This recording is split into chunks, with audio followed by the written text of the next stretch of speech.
गुड़गांव से एक बहन जी आई थी। वो एक बात कर रही थी कि गुरुजी, मैं जहाँ रहती हूँ उस गांव, उस सोसाइटी से शिव जी का मंदिर कम से कम 3 किलोमीटर दूर। अब मैं रोज बेटे से कहूँ कि मुझे तो 3 किलोमीटर दूर मंदिर लेकर जा, ले जाएगा क्या? अरे बोलो तो जम के। मैं अपने पति से कहूँ कि तू 3 किलोमीटर दूर मुझे मंदिर लेकर चल, रोज रोज ले जाएगा क्या? अभी हम आ रहे थे, इसके 1 घंटे पहले यहाँ पर हमारे, हम जहाँ रहते हैं कच्छ में, उसके बाहर एक माताजी बात कर रही थी दूसरी माताजी से। कहे कि मैं तो मेरे पति को बोलकर साथ में लेकर आई हूँ कि अपन केवल आधा घंटा की कथा सुनेंगे, उसके बाद आ जाएंगे। हम कल से आए हैं और कल हमारा पति यहाँ आया और कहने लगा चल अपन यहाँ से फिर चलते हैं, चल चल चल। और उसने रात की जो आरती करी शाम की प्रदोष काल की, उसके बाद हमारा पति हमसे बोला अब तो पूरी 5 दिन की सुन के ही जाए।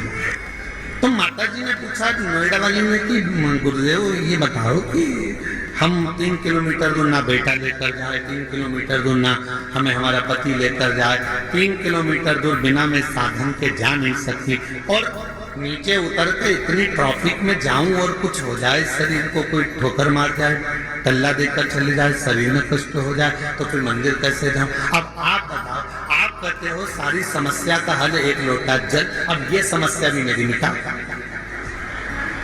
ये भी समस्या। अब तुम बताओ कि मैं जाऊं तो जाऊं कैसे?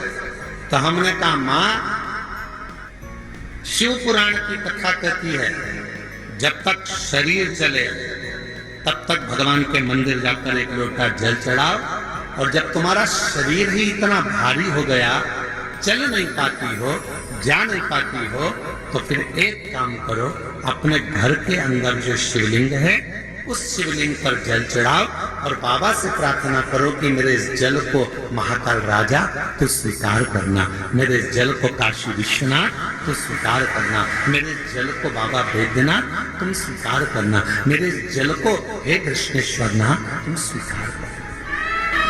वो स्वीकार करे। बचपन में बच्चा सोया रहता है, माँ और बाप को उस बच्चे के पास आना पड़ता है। बच्चा जब बड़ा हो जाता है, उसे भूख लगती है, प्यास लगती है, तो वो अपने माता पिता के पास आता है। शिव महापुराण की कथा कहती है जब शरीर में कष्ट है, रोग समाहित हो गया, पूरा शरीर शिथिल हो गया, आप मंदिर नहीं जा सकते, तो एक काम करो, घर में जो शिवलिंग है उस पे जल चढ़ाकर आचमन करो, और अगर इतना भी नहीं चल सकते हो तो पलंग पर भी अगर पड़े हुए हो तो मानसिक पूजन करो।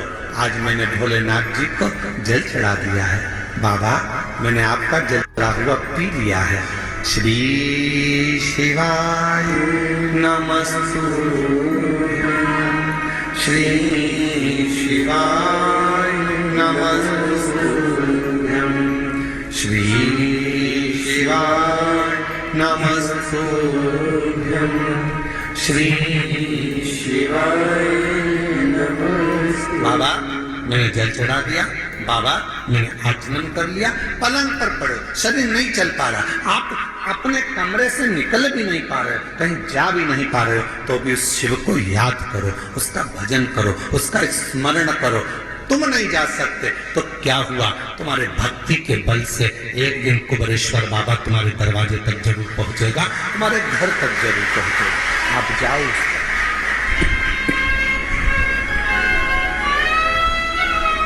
तेरे मंदिर में आना मेरा काम है और मेरी बिगड़ी बनाना तेरा। तेरी चौखट तक मैं आ ही गया, मुझे दर्श दिखाना तेरा। हम शिव के करीब हमें पहुंचे। जरूरी नहीं कि आप मंदिर तक जाएंगे, जरूरी यह है कि आपका विश्वास, आपकी दृढ़ता, आपकी श्रद्धा, आपका भरोसा एक ना एक दिन मेरे कुबेरेश्वर बाबा को तुम्हारे घर तक लेकर जरूर आएगा, तुम्हारे दरवाजे तक जरूर।